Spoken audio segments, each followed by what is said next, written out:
1000 ಘಟನೆ ನಡೆದ್ರೂ ಕೂಡ ನಾನು ವಿಚಲಿತ ಆಗಲ್ಲ.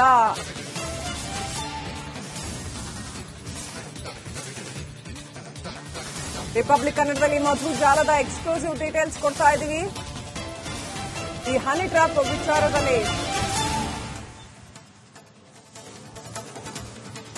ರಾಜ್ಯ ರಾಜಕೀಯದಲ್ಲಿ ಹನಿ ಟ್ರ್ಯಾಪ್ ಬಾಂಬ್ ಸ್ಫೋಟಗೊಂಡಿದ್ದು ಸಾಕಷ್ಟು ಬೆಳವಣಿಗೆಗಳು ನಡೀತಾ ಇದ್ದಾವೆ. ಆ ಎಲ್ಲದರ ಎಕ್ಸ್ಕ್ಲೂಸಿವ್ ಡೀಟೇಲ್ಸ್ ನಿಮ್ಮ ರಿಪಬ್ಲಿಕ್ ಕನ್ನಡದಲ್ಲಿ.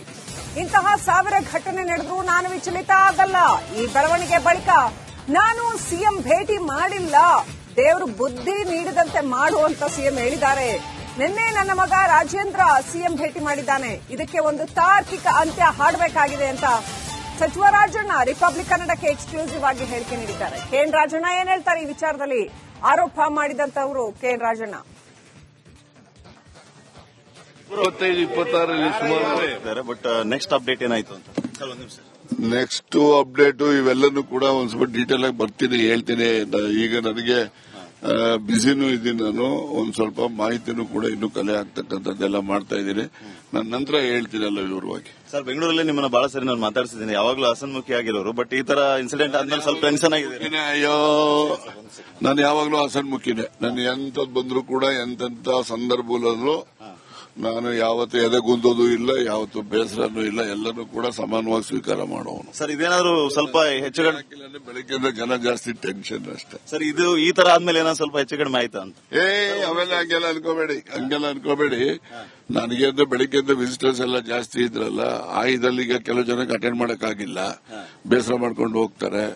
ಸಮಯ ನನಗೀಗ ಹೋಗ್ಬೇಕು. ನಮ್ಗೆ ಸಿದ್ದರಾಮಯ್ಯ ಅವರು ನೇರವಾಗಿ ಭೇಟಿಯಾಗಿ ಮಾತಾಡಿದ್ರು ಸರ್? ನೇರವಾಗಿ ಮಾತಾಡಿಲ್ಲ, ಫೋನಲ್ಲಿ ಮಾತಾಡಿದ್ದೀನಿ. ಏನ್ ಹೇಳಿದ್ರು ಸರ್?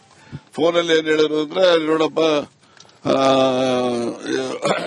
ನಿನಗೆ ದೇವ್ರೇನ್ ಬುದ್ಧಿ ಕೊಡ್ತಾನೆ ಆ ಪ್ರಕಾರ ನಡ್ಕೋ ಅಂತ ಹೇಳಿದಾರೆ ಅಷ್ಟೇ. ಸರ್, ಸಿಬಿಐ ತನಿಖೆ ಆಗ್ಬೇಕು ಅಂತ ಹೇಳ್ತಿದ್ದಾರೆ. ಯಾರು ಹೇಳೋರು? ಬಿಜೆಪಿ ಅವರು. ಅವ್ರು ಹೇಳ್ದವೆಲ್ಲ ಮಾಡಕ್ಕಾಗ್ತದ? ಸರ್, ನಿಮಗೇನ್ ಅನ್ಸುತ್ತೆ? ನಾನು ಹೇಳ್ತೀನಿ, ನಿಮ್ಗೆ ಹೇಳ್ತೀನಿ, ದಯಮಾಡಿ. Thank you. ಸರ್, ನಿನ್ನೆ ಸಿಎಂ ನಿಮ್ಮ ಮಗ ಭೇಟಿ ಆದ್ರಂತ, ಅದ್ರ ಬಗ್ಗೆ ಅಲ್ಲೇನೆ. ಇದು ಸಚಿವ ರಾಜಣ್ಣ ಅವರ ಮಾಹಿತಿ. ಸಿದ್ದರಾಮಯ್ಯ ಅವರನ್ನ ಭೇಟಿಯಾಗಿದ್ದೀನಿ, ಸಿದ್ದರಾಮಯ್ಯ ಅವರು ಹೇಳಿದ್ದೇನಂತಂದ್ರೆ, ದೇವರು ನಿಮ್ಗೆ ಹೇಗೆ ಬುದ್ಧಿ ಕೊಡ್ತಾರೋ ಆ ರೀತಿ ಮಾಡಿ ಅನ್ನುವಂತ ಮಾತನ್ನ ಹೇಳ್ತಾ ಇದ್ದಾರೆ. ನಾನು ಏನು ವಿಚಲಿತ ಆಗಿಲ್ಲ ಈ ರೀತಿಯ ಬೆಳವಣಿಗೆ ಆದ್ಮೇಲೆ, ಬಟ್ ಖಂಡಿತವಾಗಿಯೂ ಈ ಬಗ್ಗೆ ತನಿಖೆ ಆಗಬೇಕು, ಈ ನಿಟ್ಟಿನಲ್ಲಿ ನಾವು ಖಂಡಿತವಾಗಿಯೂ ಗಮನಕ್ಕೆ ತರುವಂತ ಕೆಲಸವನ್ನು ಮಾಡ್ತೀವಿ ಅಂತ ಸಚಿವ ರಾಜಣ್ಣ ಅವರು ಈ ತುಮಕೂರಿನ ತಮ್ಮ ನಿವಾಸದಿಂದ ಹೇಳ್ತಾ ಇದ್ದಾರೆ. ಕ್ಯಾಮರಾ ಪರ್ಸನ್ ದೀಪಕ್ ಜೊತೆ ಶ್ರೀಪಾದ್ ಪಾಟೀಲ್, ರಿಪಬ್ಲಿಕ್ ಕನ್ನಡ, ತುಮಕೂರು. ರಾಜಣ್ಣ ಅವರಿದ್ದಾರೆ. ಸರ್, ಉನ್ನತ ಮಟ್ಟ ತನಿಖೆ ಅಂತ ಹೇಳಿದ್ದಾರೆ, ಬಟ್ ನೆಕ್ಸ್ಟ್ ಅಪ್ಡೇಟ್ ಏನಾಯ್ತು ಅಂತ? ಸರ್, ಒಂದು ನಿಮಿಷ. ನೆಕ್ಸ್ಟ್ ಅಪ್ಡೇಟ್ ಇವೆಲ್ಲನೂ ಕೂಡ ಒಂದ್ ಸ್ವಲ್ಪ ಡೀಟೇಲ್ ಆಗಿ ಬರ್ತೀನಿ, ಹೇಳ್ತೀನಿ.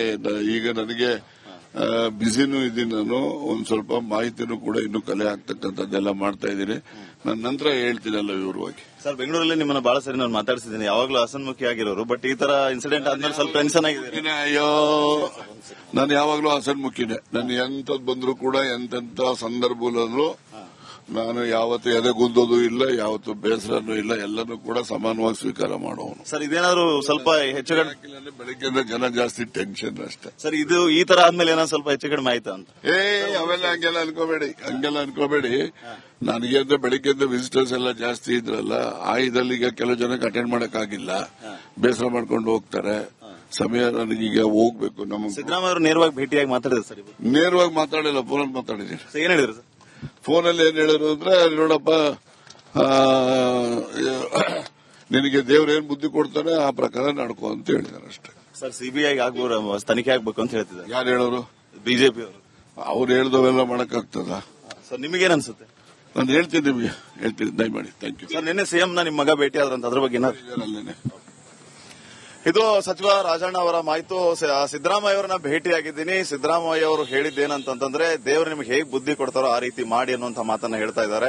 ನಾನು ಏನು ವಿಚಲಿತ ಆಗಿಲ್ಲ ಈ ರೀತಿಯ ಬೆಳವಣಿಗೆ ಆದ್ಮೇಲೆ, ಬಟ್ ಖಂಡಿತವಾಗಿಯೂ ಈ ಬಗ್ಗೆ ತನಿಖೆ ಆಗಬೇಕು, ಈ ನಿಟ್ಟಿನಲ್ಲಿ ನಾವು ಖಂಡಿತವಾಗಿಯೂ ಗಮನಕ್ಕೆ ತರುವಂತ ಕೆಲಸವನ್ನು ಮಾಡ್ತೀವಿ ಅಂತ ಸಚಿವ ರಾಜಣ್ಣ ಅವರು ಈ ತುಮಕೂರಿನ ತಮ್ಮ ನಿವಾಸದಿಂದ ಹೇಳ್ತಾ ಇದ್ದಾರೆ. ಕ್ಯಾಮರಾ ಪರ್ಸನ್ ದೀಪಕ್ ಜೊತೆ Shripad Patil, republic Kannada, Tumakuru. Honey trap ವಿಚಾರ ಇಷ್ಟೆಲ್ಲ ಸದ್ದು ಮಾಡ್ತಾ ಇದೆ, ಆದ್ರೆ ತನಿಖೆ ಏನಾಗ್ತಾ ಇದೆ? ಏನಾದ್ರೂ ಕಂಪ್ಲೇಂಟ್ ರಿಜಿಸ್ಟರ್ ಆಗಿದೆಯಾ ಅಂತ ನೋಡಿದ್ರೆ, ರಾಜ್ಯದ ಗೃಹ ಸಚಿವ ಡಾಕ್ಟರ್ ಜಿ ಪರಮೇಶ್ವರ್ ಹೇಳ್ತಾರೆ, ಏನು ಗೊತ್ತಿಲ್ಲ ಹನಿ ಟ್ರ್ಯಾಪ್ ವಿಚಾರವಾಗಿ. ರಾಜಣ್ಣ ಅವರು ಇನ್ನೂ ದೂರೇ ನೀಡಿಲ್ಲ, ಕಂಪ್ಲೇಂಟ್ ಕೊಟ್ಟಿಲ್ಲ. ಅವರೇನಾದ್ರೂ ಕಂಪ್ಲೇಂಟ್ ಕೊಟ್ರೆ ತನಿಖೆ ಮಾಡ್ತೀವಿ ಅಂತ ಬೆಂಗಳೂರಿನಲ್ಲಿ ಗೃಹ ಸಚಿವ ಪರಮೇಶ್ವರ್ ಹೇಳಿಕೆ ಕೊಟ್ಟಿದ್ದಾರೆ. ಸಿಎಂ ಜೊತೆ ಉನ್ನತ ಮಟ್ಟದ ತನಿಖೆ ಬಗ್ಗೆ ಚರ್ಚೆ ಮಾಡ್ತೀನಿ ಅಂತ ಕೂಡ ಹೇಳಿದ್ದಾರೆ. ಯಾವ ತನಿಖೆಗೆ ಕೊಡಬೇಕು ಅಂತ ಸಿಎಂ ಜೊತೆ ಚರ್ಚೆ ಮಾಡಿ ತನಿಖೆ ಮಾಡ್ತೀವಿ ಇದನ್ನ, ಅವ್ರೇನಾದ್ರೂ ಕಂಪ್ಲೇಂಟ್ ಕೊಟ್ರೆ ಅಂತ ಬೆಂಗಳೂರಿನಲ್ಲಿ ಡಾಕ್ಟರ್ ಜಿ ಪರಮೇಶ್ವರ್ ಹೇಳಿಕೆ ಕೊಟ್ಟಿದ್ದಾರೆ. ನಾನಂತೂ ಬಿಡೋದಿಲ್ಲ. ನಾನು ಇದನ್ನ ರಾಷ್ಟ್ರ ನಾಯಕರು ಗಮನಕ್ಕೆ ತರ್ತೀನಿ. ಮುಂದಿನ ವಾರ ಹೋಗ್ತಿದ್ದೀನಿ. ಬಿಫೋರ್ ದಟ್ ನಾನು ಕಂಪ್ಲೇಂಟ್ ಒಂದು ಡಿಜಿ ಅವ್ರಿಗೆ ಕೊಟ್ಟು, ನನಗೂ ಕಾರ್ಯಕ್ರಮ ಇದೆ, ಡೆಲ್ಲಿಯಲ್ಲಿ ಒಂದು ಮೀಟಿಂಗ್ ಇದೆ. ಸೊ ಒಂದು 2 days ಅಲ್ಲೇ ಇದ್ದು ಪಾರ್ಲಿಮೆಂಟ್ ನಡೀತಿದೆ. ನಮ್ಮ ರಾಷ್ಟ್ರೀಯ ನಾಯಕರುಗಳನ್ನೆಲ್ಲ ಭೇಟಿ ಮಾಡಿ ಹಿಂಗ್ ಬೆಳವಣಿಗೆ ಆಗಿದೆ ಅಂತ ಹೇಳಿ ಗಮನಕ್ಕೆ ತರ್ತೀನಿ. ಸರ್, ನೇರವಾಗಿ ದೆಹಲಿ ಹೈಕಮಾಂಡ್ ಗಮನಕ್ಕೆ ತೊಗೊಂಡ್ಬರ್ತೀವಿ ಈ ವಿಚಾರನ. ತರಲೇಬೇಕಲ್ಲ. ಪಕ್ಷದಲ್ಲಿ ನಡೀತಾ ಇರುವಂತ ಒಬ್ಬ ಸಚಿವರ ಮೇಲೆ ಆಗ್ತಾ ಇರುವಂತದ್ದು, ಒಬ್ಬ ಜನಪ್ರತಿನಿಧಿ ಮೇಲೆ ಆಗ್ತಾ ಇರುವಂತದ್ದು, ಒಬ್ಬ ಹಿಂದುಳಿದ ಮೇಲೆ ಆಗ್ತಾ ಇರುವಂತದ್ದು, ಒಬ್ಬ ದಲಿತನ ಮೇಲೆ ಆಗ್ತಾ ಇರುವಂತದ್ದು. ಸೊ ಸಹಜವಾಗಿ ಇದನ್ನ ಒಬ್ಬ ದಲಿತನ ನಾವು ರಾಜ್ಯ ಮಟ್ಟದ ಮುಖಂಡನ ನಾವು ಸೇಫ್ ಮಾಡಕ್ ಆಗದಿದ್ರೆ ಯಾರನ್ನ ಮಾಡ್ತೀರಾ ನೀವು? ಸೊ ಅಂತ್ಯ ಆಗ್ಬೇಕು ಅಂತ ಅಷ್ಟೇ. ಇದ್ರಲ್ಲಿ ನಾನು ಬೇರೆ ನಂದೇನು ನನ್ನ ವೈಯಕ್ತಿಕವಾದಂತ ಇದರಲ್ಲಿ ನನಗೇನೂ ಇಲ್ಲ. ಆಗ್ತಾ ಇರುವಂತದ್ದು ನಿಲ್ಲಬೇಕು. ಸರ್, ಒಂದು ಅಭಿಮಾನ ಇರಬೇಕಾಗಿತ್ತು ರಾಜಣ್ಣ ಅವ್ರ ಬಗ್ಗೆ ಕಾಂಗ್ರೆಸ್ ಪಕ್ಷದಲ್ಲಿ. ಹಿರಿಯ ನಾಯಕರವರು, ಅವ್ರ ಬಗ್ಗೆ ಒಳ್ಳೆ ಗೌರವ ಇರಬೇಕಾಗಿತ್ತು. ಆದ್ರೆ ರಾಜಕೀಯವಾಗಿ ನೀವು ಹೇಳ್ತಾ ಇದ್ರಿ ಇನ್ನೊಂದು ತಿಂಗಳಿಗೆ ಇವ್ರಿಗೆ 75 ವರ್ಷ ಆಗುತ್ತೆ ಅಂತ ಹೇಳಿ. ಸೊ ಅವರು ಸಂಪೂರ್ಣ ಬದುಕನ್ನ ರಾಜಕೀಯಕ್ಕಾಗಿ ಜನರಿಗಾಗಿ ಸವಿಸಿದಂತವರು, ಅವರ ಅಂತ್ಯಕ್ಕಾಗಿ ಈ ರೀತಿಯ ಪ್ರಯತ್ನಗಳಾಗ್ತಿದೆ ಅನ್ನುವಂತ ವಿಚಾರ ನಿಮ್ಗೆ ಗೊತ್ತಾದಾಗ ಮನಸ್ಸಿಗೆ ನೋವಾಗುತ್ತಾ ಸರ್? ಬೇಜಾರಾಗುತ್ತಾ? ಯಾಕೆ ನಮ್ಗೆ ಈ ರೀತಿ ಆಗ್ತಿದೆ ಅಂತ? ಅಲ್ಲ, ಬೇಜಾರಾಗುತ್ತೆ. ಬೇಜಾರಾಗಲ್ಲ ಅಂತ ನಾನೇನು ಹೇಳಕ್ ಹೋಗೋದಿಲ್ಲ. ಬೇಜಾರಾಗುತ್ತೆ. ಈಗ ಮುಂದಿನ ತಿಂಗಳು ಅವರು 75, ನನಗ್ ನಾಳೆ 43. ಸೊ ಇಬ್ರು ಹಿಂದೆ ಮುಂದೆ ಇದ್ದೀವಿ. Advance happy birthday sir. Thank you.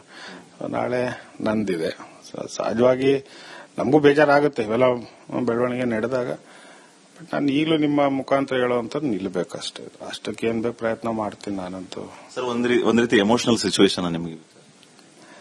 ಅಲ್ಲ, ಎಮೋಷನಲ್ ಆಗಿ ಈಗ ನಮ್ಮ ಮೇಲೆ ಒಂಥರ. ಬಟ್ ರಾಜಣ್ಣವ್ರ ಮೇಲೆ ಏನಕ್ಕೆ? ಏನ್ ತಪ್ಪು ಮಾಡಿದಾರೆ ಅವರು? ಯಾರ ಮೇಲಾದ್ರೂ ರಾಜಣ್ಣವರು ವೈಯಕ್ತಿಕವಾಗಿ ದಾಳಿ ಮಾಡಿ ಅಥವಾ ವೈಯಕ್ತಿಕವಾಗಿ ತೇಜೋವಧನೆ ಮಾಡಿದ್ರೆ ಮಾಡಿ. ಬಟ್ ರಾಜಣ್ಣವ್ರ ಮೇಲೆ ಅಂತ ವ್ಯಕ್ತಿ ಮೇಲೆ ಮಾಡೋದ್ರಿಂದ ನಿಮಗೆ ಸಿಗೋವಂಥದ್ದೇನು? ಏನ್ ಸಿಗುತ್ತೆ ನಿಮ್ಗೆ? ಏನ್ ರಾಜಣ್ಣವ್ರ ಏನು ಆಸ್ತಿ ಮಾಡಿದಾರ ಅಥವಾ ಯಾರಿಗಾರೇನು ತೊಂದರೆ ಮಾಡಿದಾರ? ರಾಜಕೀಯವಾಗಿ ಏನೋ ತೊಂದರೆ ಮಾಡಿದಾರ? ಅವರು ಒಬ್ಬ ಹಿಂದುಳಿದೊಬ್ಬರು ಜನರಲ್ ಕ್ಷೇತ್ರದಲ್ಲಿ ಗೆಲ್ತಾರೆ. ಈ ಕಳೆದ ಚುನಾವಣೆಯಲ್ಲಿ 36,000 ಮತದಲ್ಲಿ ಗೆದ್ದುವಪ್ಪ. ಅದು ಜನರಲ್ ಕ್ಷೇತ್ರ, ಹೌದಲ್ಲ? ಸೊ ಇವೆಲ್ಲ ಸ್ವಲ್ಪ ಇರುತ್ತೆ. ಅದರಿಂದ ಎಲ್ಲ ಅಂತ್ಯ ಆಗ್ಬೇಕಷ್ಟೇ. ಸರ್, ದೊಡ್ಡ ನಾಯಕರ ಉದ್ದೇಶ ಏನು? ನಿಮ್ಮ ಪಾರ್ಟಿಯಲ್ಲಿ ಇದ್ಕೊಂಡು ದೊಡ್ಡ ನಾಯಕರು ಈ ರೀತಿ ಟ್ರ್ಯಾಪ್ ಮಾಡುವಂತ ಕೆಲಸ ಮಾಡ್ತಾರಂದ್ರೆ ಅವ್ರ ಉದ್ದೇಶ ಏನಾಗಿರಬೇಕು? ಕಂಪ್ಲೀಟ್ಲಿ ರಾಜಣ್ಣ ಅವರನ್ನ ನಮ್ಮ ದಾರಿಯಿಂದ ಸೈಡ್ಗೆ ಎತ್ತು ಕೂರಿಸ್ಬಿಡೋಣ ಅನ್ನೋ ಉದ್ದೇಶವಾ? ನಮ್ಮ ಪಾರ್ಟಿ ಅಂತ ನಾನು ಎಲ್ಲೂ ಹೇಳಿಲ್ಲ. ದೊಡ್ಡ ನಾಯಕರು ಅಂತ ಹೇಳಿದ್ದೀನಿ. ನಮ್ಮ ಪಾರ್ಟಿ ಅಂತ ಎಲ್ಲೂ ಹೇಳಿಲ್ಲ. ಆದ್ರೆ ದೊಡ್ಡ ನಾಯಕರು ಬಟ್ ಅಂತ್ಯ ಆಗ್ಬೇಕು. ಯಾವುದೇ ಪಾರ್ಟಿ ಇರಲಿ, ಯಾರ ಮೇಲೆ ಇರಲಿ, ಅಂತ್ಯ ಆಗ್ಬೇಕು. ಯಾಕಂದ್ರೆ ಇದು ಅಷ್ಟಲ್ಲ. ಹನಿ ಟ್ರಾಪ್ ಬಹಳ ಹಿಂದೆ ಅಂತ ಹೋದ್ರೆ ಎಷ್ಟು ಜನದ ಮೇಲೆ ಆಗಿದೆ? ಕೋರ್ಟಲ್ಲಿ ಎಷ್ಟು ಜನ ಸ್ಟೇ ತಂದಿದ್ದಾರೆ? ಈಗ ನಾವು ಇದೇನಾರು ಆಗಿದೆ ಅಂತ ಹೇಳಿ ಸ್ಟೇ ತರಕ್ ಹೋಗ್ಬೋದಿತ್ತು. ಬಟ್ ಏನ್ ಆಗಿಲ್ಲ. ಆಗಿದ್ರು ಆತರ ಏನೋ ಸಿಡಿದ್ರೆ ಬಿಡ್ಲಪ್ಪ, ಹೌದಲ್ಲ? ಹೇಳ್ತಾರಲ್ಲ ಆಗ್ಬಿಟ್ಟಿದೆ ಅಂತ ಸ್ವಲ್ಪ ಜನ ಮಾಹಿತಿ ಯಾರೋ ಕೊಟ್ರು, ಆಯ್ತು ಆಗಿದ್ರೆ ಬಿಡಿ, ನಂತೇನು ಅಭ್ಯಂತರ ಇಲ್ಲ. ಅದಕ್ಕೆ ನಾವು ಇಂಜರಿ ಅಂತದಲ್ಲ. ಸೊ ಅದರಿಂದ ನೋಡೋಣ ಏನಾಗುತ್ತೆ ಬೆಳವಣಿಗೆ. ನಾನು ಈಗ ಮುಖ್ಯಮಂತ್ರಿ ಗಮನಕ್ಕೆ ತಂದಿದ್ದೀನಿ. ತದನಂತರ ಇನ್ನೇನ್ ಮಾಡಬೇಕು ನಾನು ನೋಡಿ ಮಾತಾಡ್ತೀನಿ. ಸರ್, ಯಾರನ್ನ ಮೀಟ್ ಆಗ್ತೀರಿ? ಖರ್ಗೆ ಅವ್ರನ್ನ ಮೀಟ್ ಆಗ್ತೀರಾ? ಸುರ್ಜೇವಾಲಾ ಅವ್ರನ್ನ ಮೀಟ್ ಆಗ್ತೀರಾ? ಕೆ.ಸಿ. ವೇಣುಗೋಪಾಲ್ ಅವ್ರನ್ನ ಭೇಟಿ ಆಗ್ತೀನಿ, ಖರ್ಗೆ ಅವ್ರನ್ನ ಭೇಟಿ ಆಗ್ತೀನಿ, ಸುರ್ಜೇವಾಲಾ ಅವ್ರನ್ನ ಭೇಟಿ ಆಗ್ತೀನಿ. ಅವ್ರ ಮುಂದೆ ನಿಮ್ ಪ್ರಸ್ತಾಪ ಏನಿರುತ್ತೆ? ಈಗೇನ್ ಮುಖ್ಯಮಂತ್ರಿಗಳ ಹತ್ರ ನಾನು ಗಮನಕ್ಕೆ ತಂದಿದ್ದೀನಿ, ಅದನ್ನೇ ಇನ್ನೊಂದು ಕಾಪಿ ಅವ್ರಿಗೆ ಸೊ ಹಿಂಗ ಆಗಿದೆ ಅಂತ ನನ್ನ ಮಾತನ್ನ 3 ನಾಯಕರು ಗಮನಕ್ಕೆ ತರ್ತೇನೆ. ಅವರು ಅದಾದ್ಮೇಲೆ ಏನು ಮುಖ್ಯಮಂತ್ರಿಗಳ ಹತ್ರ ಮತ್ತೆ ಪಕ್ಷದ ಅಧ್ಯಕ್ಷ ಹತ್ರ, ಹೋಮ್ ಮಿನಿಸ್ಟರ್ ಹತ್ರ ಅದೇನ್ ಮಾತಾಡ್ತಾರೆ ಮಾತಾಡ್ಕೊಂಡು ಮುಂದಕ್ಕೆ ಇದನ್ನ ಯಾವ ರೀತಿ ತನಿಖೆ ಮಾಡಬೇಕು ಅಂತ ಅವ್ರ ರೂಪರೇಷನ ಅವ್ರು ಬಿಟ್ಟಿರುವಂತ. ನಾವು ಹುಡುಗರನ್ನ ನಾನು ಮಾತಾಡಬೇಕು. ಸೊ ಮಿಕ್ಕಿದ್ ನಾನು ಹಿರಿಯ ಮುಖಂಡರಿಗೆ ಬಿಡ್ತೇನೆ. ಸರ್, ನಿನ್ನೆ ಮುಖ್ಯಮಂತ್ರಿಗಳನ್ನು ಭೇಟಿಯಾದ್ರಿ ತಾವು. ಮುಖ್ಯಮಂತ್ರಿಗಳನ್ನು ಭೇಟಿಯಾದಾಗ ಏನೆಲ್ಲ ಮಾತುಕತೆ ಆಯ್ತು? ಏನ್ ಹೇಳಿದ್ರು ನಿಮಗೆ ಸಿಎಂ ಸಾಹೇಬರು? ಸ್ವಲ್ಪ ಹೇಳ್ದೆ, ಸೊ ಹಿಂಗಾಗಿದೆ ಸರ್, ಹಿಂಗ್ ನಡೀತಾ ಇದೆ ಅಂತ. ಸ್ವಲ್ಪ ಅವರು 1 ನಿಮಿಷ 2 ನಿಮಿಷ ಗಾಬರಿ ಆದ್ರು. ಗಾಬರಿ ಆಗಿ ಸೈಲೆಂಟ್ ಆಗಿ ಏನೋ ಇದು ಅನ್ನೋ ಒಂದು ಮಾತನ್ನು ಹೇಳಿದ್ರು. ಹೌದು ಸರ್, ಹಿಂಗ್ ನಡೀತಿದೆ ಅಂತ ಹೇಳಿದೆ. ಆಯ್ತು, ಏನ್ ಮಾಡಬೇಕು? ನೀವೇನ್ ಹೇಳ್ತೀರಾ ಅದ್ ಮಾಡ್ತೀನಿ ಅಂತ ಹೇಳಿದೆ. ಆಯ್ತು, ಕಂಪ್ಲೇಂಟ್ ಕೊಡು, ನಾನು ಆಮೇಲೆ ನಿಮ್ ತಂದೆಯವ್ರ ಹತ್ರ ಮತ್ತೆ ಹೋಮ್ ಮಿನಿಸ್ಟರ್ ಹತ್ರ ಮಾತಾಡ್ತೀನಿ ಅಂತ ಹೇಳೋರು ಅಷ್ಟೇ. ಸರ್, ರಾಜಣ್ಣ ಅವರು ಸಿದ್ದರಾಮಯ್ಯ ಸಾಹೇಬರಿಗೆ ಪರಮಾಪ್ತರು. ಅವ್ರಿಗೆ ಈ ರೀತಿ ಆಗ್ತಿದೆ ಅಂತಂದಾಗ ಅವ್ರ ಫಸ್ಟ್ ರಿಯಾಕ್ಷನ್ ಯಾವ ರೀತಿ ಇತ್ತು? ಸಿಎಂ ಅವ್ರದ್ದು ಎಂತ ಗಾಬರಿ ಆಗ್ತಾರೆ, ಹೌದಲ್ಲ?